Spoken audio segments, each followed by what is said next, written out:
за дисциплински престап. Антикорупцијската комисија по представка од просветен инспектор Ѓорги Илиевски ќе истражува како тројца носители на јавна функција добили унапредување на Тетовскиот универзитет. Освен првиот човек на Министерството за образование, Арбер Адеми, работа на антикорупционерите им отвори и заменик министерот за внатрешни, Агим Нихиу и директорот на индустријска собственост Сафет Емрулу.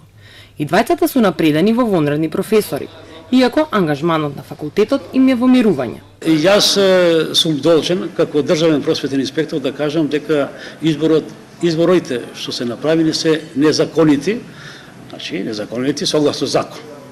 Како ќе биде останува, значи на државната комисија која што е доставена представката да ја гледа, да ја согледа, да ја разработи и да ги согледа сите состојби. Спремен сум, ако нешто е нејасно, да учествувам во она, ако им е нешто нејасно од законска страна. Инспекторот Илиевски тврди дека министерот Адеми од него побарал да не се објавува за неговото напредување.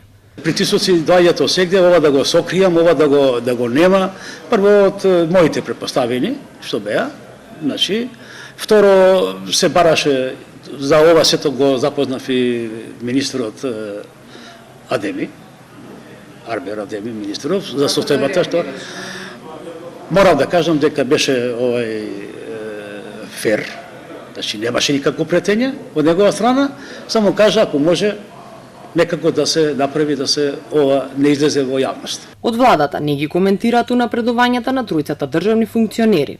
Велат дека не може да се мешаат во работата на антикорупцијска. Антикорупцијска комисија е независно тело и владата на Република Северна Македонија нема да ги коментира одлуките, евентуално постапките кои се одвиваат во ова тело. Истовремено во врска со представката за министерот Адеми, значи министерот за образование и наука господинот Арбер Адеми, би во упатиле него повторно да го прашувате. По скандалот, Алијансата на албанците побара оставка од министерот Адеми. Велат дека откако е нова функција, образованието го следат само скандали.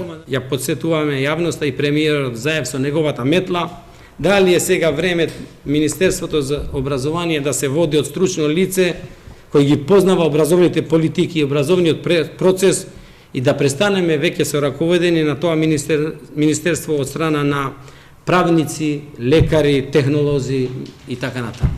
Министерот за образование, Арбер Адеми, вчера изјави дека одговорот на прашањето како станал доцент, додека бил министер без ресор, треба да се бара од Тетовскиот универзитет. Агим Нихиу не одговара на нашите телефонски повици, а Сафет Емрулу одбива да коментира.